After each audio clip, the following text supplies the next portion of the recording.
नोरमा group, जो सोचता है वो करता है। आपके अपने सपनों का आशियाना।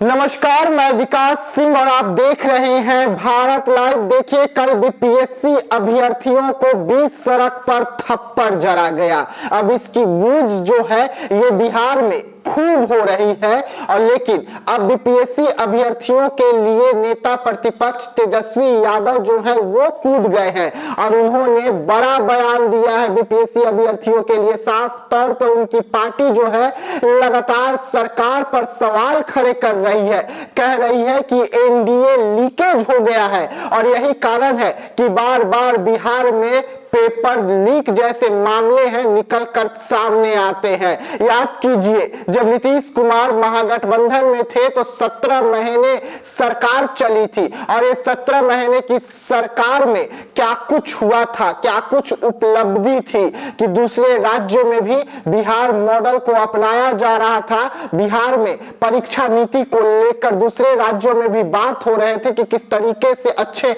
ढंग से एग्जाम जो है वो लिया गया है।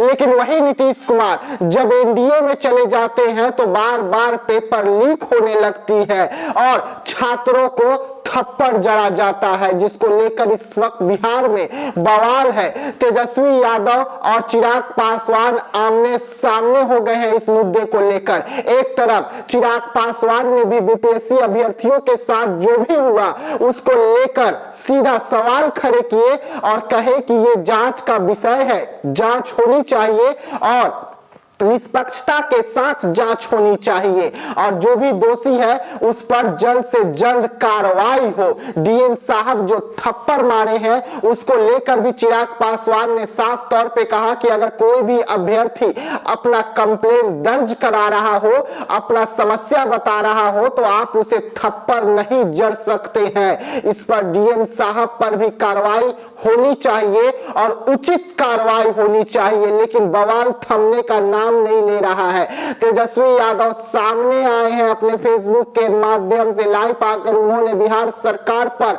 जमकर हमला किया है, बिहार सरकार पर कई सवाल खड़े कर दिए हैं। बीपीएससी एक बार फिर से कटघरे में खड़ी है जहां पर जवाब नहीं दे पा रही है बीपीएससी एक तरफ अलग जवाब दे रही है, डीएम साहब का अलग जवाब आ रहा है, जिसको लेकर आपस में ही खींचतान का जो है वो देखने को मिल रही है। लेकिन जिस तरीके से कल बिहार की हालत बनी, खास करके एग्जाम सेंटर की, जहां पर ये बवाल हुआ वहां पर एडमिट कार्ड सड़कों पर नजर आ रहे थे फेंके हुए और डीएम साहब अभ्यर्थियों को थप्पड़ जड़ते हुए नजर आए। लेकिन वो सबकी गूंज अब सरकार पर भारी पड़ रही है। वो थप्पड़ अभ्यर्थी के गाल पर था लेकिन सरकार को अब जवाब देते नहीं बन रही है, क्योंकि ऐसा ही हरकत डीएम साहब कर दिए थे। लेकिन उसके बाद क्या कुछ नए मामले निकलकर सामने आ गए हैं। तेजस्वी यादव ने साफ तौर पे कहा है कि बीपीएससी अगर हमारी सरकार आएगी तो जो अभ्यर्थी दूर राज्य से या बिहार में एग्जाम देने के लिए आएंगे या बिहार के ही अभ्यर्थी क्यों ना हो, उनको रहने से लेके, खाने से लेके, पीने से लेके सबका व्यवस्था हमारी सरकार करेगी और उचित समय पर करेगी और हम बच्चों के भविष्य के साथ खिलवाड़ नहीं करते हैं। ये तेजस्वी यादव का बयान आता है, जिसके बाद चिराग पासवान एनडीए के ओर से मोर्चा संभालते हैं और बड़ा बयान देते हैं। चिराग पासवान साफ तौर पे कहते हैं कि आज ये कौन बोल रहा है कि बीपीएससी जो है वो अभ्यर्थियों को रहने के लिए खाने पीने का भी इंतजाम करे।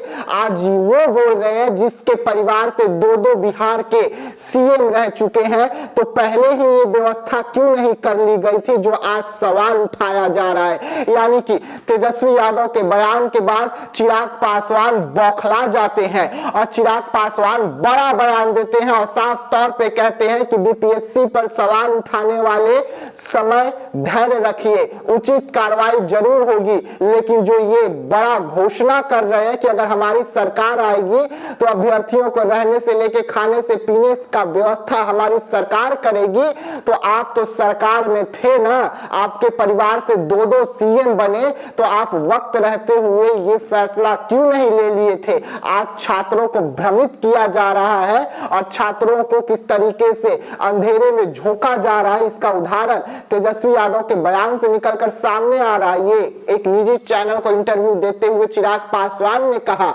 लेकिन इस वक्त बिहार में एनडीए और महागठबंधन आमने सामने हो गई है। अभ्यर्थियों को जिसका डर था एक बार फिर से वही हुआ है बिहार में, और अभ्यर्थी लगातार बिहार सरकार और बीपीएससी पर आरोप लगा रहे हैं कि पेपर लीक हो गए थे। पेपर जो था वो पहले ही बाहर चला गया था और यही कारण रहा कि अभ्यर्थियों को टूटी हुई सील जो है पेपर की वो दी गई। कई घंटे तक अभ्यर्थी बैठे रह गए लेकिन उन तक पेपर पहुंचा ही नहीं था, जिसके वजह से काफी समस्या आया। उसके बाद ये सब कुछ बवाल जो है पटना यानी कि बिहार की राजधानी में देखने को मिला। तो ऐसे तमाम खबरों के लिए रहिएगा हमारे साथ, दीजिएगा इजाजत, धन्यवाद। आपके सपनों को हमने सजाया है, ई होम्स पैनोरामा को हमने बनाया है। ई होम्स मेरा एक सपना था जिसपे मैं पिछले 4 साल से काम कर रहा था। हमने जो बनाया है वो सबने है माना।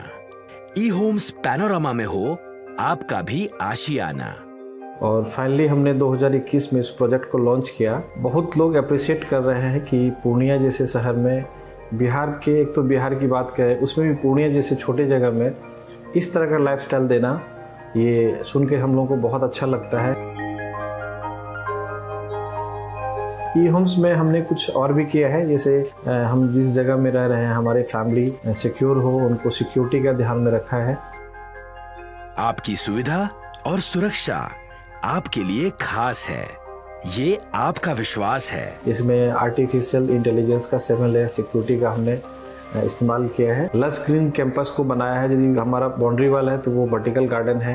ये जितनी भी फैसिलिटी होता है एक इंटरनेशनल टाउनशिप में ई होम्स है, ये हम लोग विश्वास नहीं कर पा रहे हैं। जो भी हमारे मित्र दोस्त या जो भी हमारे बाहर के बाहर आते हैं तो हम लोगों को बहुत अच्छा सुनने को मिलता है और बहुत अच्छा क्रेडिट मिल रहा है। वो सारा हमने सिर्फ एक बिल्डिंग नहीं बनाया, हमें एक बहुत अच्छा लाइफस्टाइल दिया ई होम्स में, और मेरा एक सपना था जिसको मैं आज फुलफिल होते हुए देख पा रहा हूँ। ये आपका आवास है। ई होम्स पैनोरामा में अब आपका निवास है। E homes panorama, luxurious lifestyle redefined. Panorama group, जो सोचता है वो करता है। अगर ये वीडियो पसंद आई और वह बिहार के राजनीति और बिहारियत से सरोकार रखेनी तो सब्सक्राइब बटन दबा के चैनल के सब्सक्राइब कर ली। ओजे एगो घंटी बा, ओकरा बटन दबा देला से कुल सटीक और मारक खबर रुआ मुफ्त में मिल जाई। अगर रुआ पत्रकारिता के हमनी के नया प्रयोग में सहयोग कर चाहतानी तो ज्वाइन बटन दबा दी। पेटीएम नंबर नोट कर ली 9386 816